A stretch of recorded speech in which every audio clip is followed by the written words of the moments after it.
어떻게 이럴 수가 있어요? 저는 은행 창구에서 통장을 들여다보며 절망했습니다. 남편이 세상을 떠난 지 2년.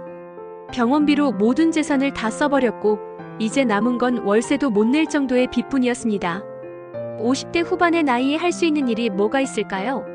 학력도 없고 특별한 기술도 없는 저에게는 가사도우미가 유일한 길이었습니다. 엄마, 우리가 도와줄게. 자식들은 말했지만 그들도 각자 살기 바빴습니다. 며느리 눈치도 봐야 하고 손자들 뒷바라지도 해야 하는데 시어머니까지 부양하기는 힘들었겠죠. 괜찮다. 엄마가 알아서 할게.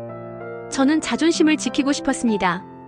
평생 남에게 손 벌리지 않고 살았는데 이제 와서 자식들한테 신세지고 싶지 않았어요. 첫 가사도우미 일은 정말 힘들었습니다. 무릎이 아파도 허리가 끊어질 것 같아도 참았습니다. 하루 7만 원. 그게 제가 벌 수 있는 전부였거든요. 이렇게 살다가 언제 죽을까? 매일 밤 침대에 누우면 이런 생각뿐이었습니다. 희망이라는 게 있기나 한 건지 의문스러웠어요. 그런데 어느 날 평소보다 훨씬 큰 일감이 들어왔습니다. 이번엔 강남 한복판 대저택이에요. 하루 20만 원인데 하실 수 있겠어요? 중개업체 사장이 말했습니다. 20만 원이요? 너무 큰 돈이었습니다. 뭔가 수상했지만 거절할 수 없었어요. 저택에 도착했을 때 저는 입이 다물어지지 않았습니다. 드라마에서나 보던 그런 집이었어요. 정원만 해도 제가 살던 아파트보다 컸습니다. 들어가세요. 정장 차림의 비서가 저를 안내했습니다.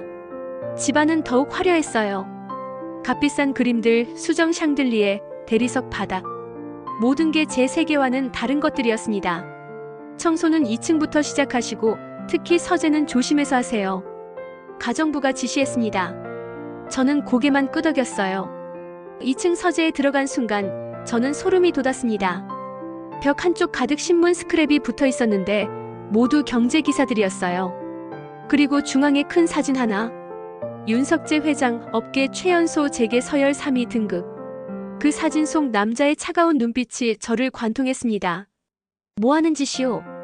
등 뒤에서 들린 차가운 목소리에 저는 깜짝 놀라 뒤돌았습니다. 신문에서 본 그 남자가 서재 문 앞에 서 있었어요. 윤석재 회장.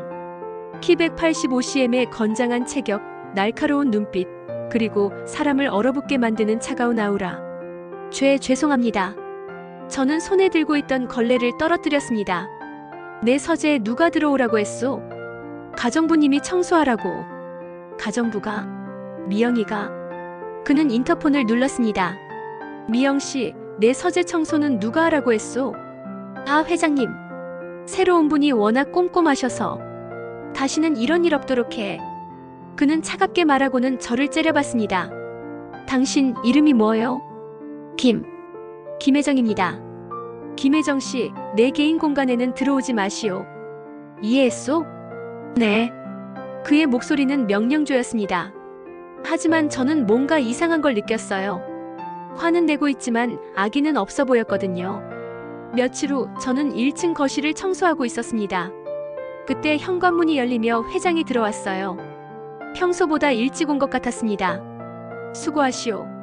지나가면서 던진 한마디였지만 저는 놀랐어요. 처음으로 저에게 인사를 한 거였거든요. 네, 회장님. 그는 잠시 멈춰서서 제가 청소하는 모습을 봤습니다. 참 꼼꼼하게 하시는군. 감사합니다. 언제부터 이 일을 하셨소? 갑작스러운 질문에 저는 당황했습니다. 2년 정도 됐습니다. 가족은? 혼자 삽니다. 그는 더 이상 묻지 않았습니다. 하지만 그의 시선에서 뭔가 달라진 걸 느꼈어요. 그 후로 회장은 가끔 저에게 말을 걸었습니다. 날씨 이야기, 뉴스 이야기 같은 일상적인 대화들이었어요. 오늘 비 온다니까 조심해서 가시오. 감사합니다. 점심은 드셨소?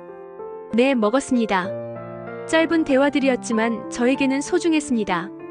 누군가 제 안부를 묻는다는 것 자체가 오랜만이었거든요. 한 달쯤 지났을 때였습니다. 그날 저는 감기가 심해서 몸이 좋지 않았어요. 하지만 일을 쉴 수는 없었습니다. 하루를 쉬면 그날 수입이 없어지거든요. 거실 테이블 위 꽃병을 닦다가 갑자기 어지러워서 비틀거렸습니다. 그 바람에 꽃병이 바닥에 떨어져 산산조각이 났어요. 아! 저는 혼이 나간 것처럼 그 자리에 주저앉았습니다. 그 꽃병이 얼마짜리인지 몰랐지만 분명 제가 평생 벌어도 살 수 없는 값비싼 것일 거였어요. 무슨 일이요? 소리를 듣고 내려온 회장이 상황을 파악했습니다. 죄송합니다. 정말 죄송합니다. 저는 무릎을 꿇고 사과했습니다. 일어나시오. 보상하겠습니다. 분할로라도 일어나라고 했소. 그의 목소리가 단호했습니다. 저는 떨면서 일어났어요. 몸이 안 좋아 보이는데 왜 일을 나왔소? 죄송합니다. 사과 말고 대답을 하시오. 쉬면 돈을 못 벌어서. 그는 잠시 저를 바라보다가 말했습니다. 병원부터 가시오. 네. 병원 가서 치료받고 나으면 다시 오시오. 하지만 꽃병 걱정 말고. 그는 비서를 불러서 저를 병원에 데려다 주라고 했습니다. 저는 이해할 수 없었어요. 왜 이런 배려를 해주는 건지. 병원에서 돌아온 저에게 회장이 물었습니다. 의사가 뭐라고 하던가요? 과로라고 하네요. 푹 쉬라고. 그럼 이번 주는 쉬시오. 안 됩니다. 일해야 해요. 고집이 세시는군. 그는 한숨을 쉬었습니다. 그럼 가벼운 일만 하시오. 무리하지 말고. 저는 그의 배려가 신기했습니다. 처음 만났을 때는 그렇게 차갑던 사람이 왜 이렇게 변했을까요? 그날부터 회장은 제게 더 많은 관심을 보였습니다. 점심 드셨소? 오늘 많이 춥던데 옷 따뜻하게 입고 다니시오. 무거운 건 억지로 들지 마시오. 이런 사소한 말들이 제 마음을 움직였습니다. 어느 날 저녁 늦게까지 일하고 있는데 회장이 내려왔습니다. 아직도 안 가셨소? 마지막 정리만 하고 가려고요. 이 시간에 버스가 있소? 막차는 있을 거예요. 기사한테 데려다 주라고 할까요? 아니에요. 그럴 수 없어요. 왜 안 됩니까? 저는 그런 대접받을 사람이 아니에요. 그때 회장이 이상한 표정을 지었습니다. 그런 대접받을 사람이 아니라니. 누가 그런 말을 했소? 모든 사람은 존중받을 자격이 있어. 당신도 마찬가지요. 그의 말에 가슴이 뭉클했습니다. 오랫동안 누구도 저를 존중해주지 않았거든요. 하지만 회장의 관심이 커질수록 가족들의 견제도 심해졌습니다. 아버지, 가사도우미한테 너무 잘해주시는 거 아니에요? 큰아들 윤민수가 말했습니다. 뭐가 잘해준다는 거냐? 차까지 태워다 주시고 병원까지 보내시고. 사람들이 이상하게 볼 거예요. 사람들이 뭐라고 하든 내 마음이다. 하지만 아버지, 그만해라. 회장의 목소리가 차가워졌습니다. 며칠 후 저는 작은 딸 윤지영과 마주쳤습니다. 김혜정 씨죠? 네. 저는 회장님 딸 윤지영입니다. 할 말이 있어요. 그녀의 목소리는 차가웠습니다. 아버지가 요즘 이상해요. 당신 때문인 것 같은데? 저는 그냥 일만 했습니다. 일만요? 아버지가 가사도우미 개인사까지 신경 쓰시는 게 일상적인가요? 저는 할 말이 없었습니다. 적당히 하세요. 괜한 오해 사지 말고. 그녀의 경고는 명확했습니다. 선을 넘지 말라는 것. 하지만 더 큰 충격은 따로 있었습니다. 어느 날 서재를 청소하다가 오래된 신문 스크랩을 발견했어요. 20년 전 기사였는데 대성건설 부도 사태, 하청업체 줄줄이 파산. 그 기사 속에 제 남편 회사 이름이 있었습니다. 심장이 멎는 것 같았어요. 제 남편은 작은 전기공사업체를 했었습니다. 대성건설의 하청을 받아서 그럭저럭 살아가고 있었죠. 그런데 대성건설이 갑자기 부도가 나면서 하청업체들이 연쇄부도를 맞았어요. 남편은 그 스트레스로 심장마비를 일으켰고 결국 그것이 죽음으로 이어졌습니다. 그리고 그 대성건설을 인수한 회사가 바로 윤석재 회장의 회사였습니다. 왜 이런 일이? 저는 그 자리에서 울음을 터뜨렸습니다. 하필이면 남편의 죽음과 관련된 사람 집에서 일하게 되다니. 그날 밤 저는 회장을 기다렸습니다. 집에 들어오는 그를 보자마자 말했어요. 회장님, 저와 얘기 좀 하시죠. 무슨 일이요? 대성건설 아세요? 그의 표정이 순간 굳어졌습니다. 알고 있소. 제 남편이 거기 하청업체 사장이었어요. 회장은 아무 말도 하지 않았습니다.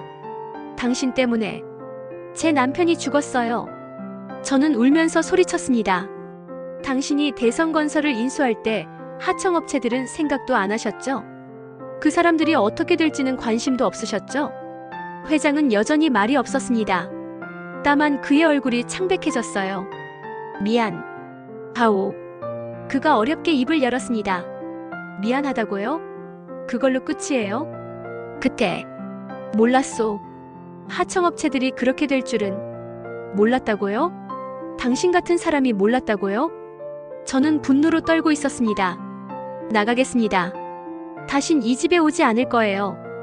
그때 회장이 저를 붙잡았습니다. 기다리시오. 왜요? 또 뭘 하시려고요? 당신한테 사과하고 싶소. 다음 날 회장은 저를 부르더니 한 통의 편지를 내밀었습니다. 읽어보시오. 편지 안에는 당시 대성건설 인수 과정에서 회장이 겪었던 고민들이 적혀 있었어요. 그리고 하청업체들에 대한 후속 조치를 취하려 했지만 이미 늦었다는 내용도요. 변명이 아니오. 그냥 당신이 알아주었으면 해서. 당신 남편분 이름이 뭐였소? 김정호요. 김정호 씨 추모비를 세우고 싶소. 그분과 같은 피해자들을 위해서. 저는 어이가 없었습니다. 지금 저를 회유하려는 거예요? 아니요. 진심이요. 그의 눈을 보니 정말 진심 같았어요. 하지만 쉽게 믿을 수는 없었습니다.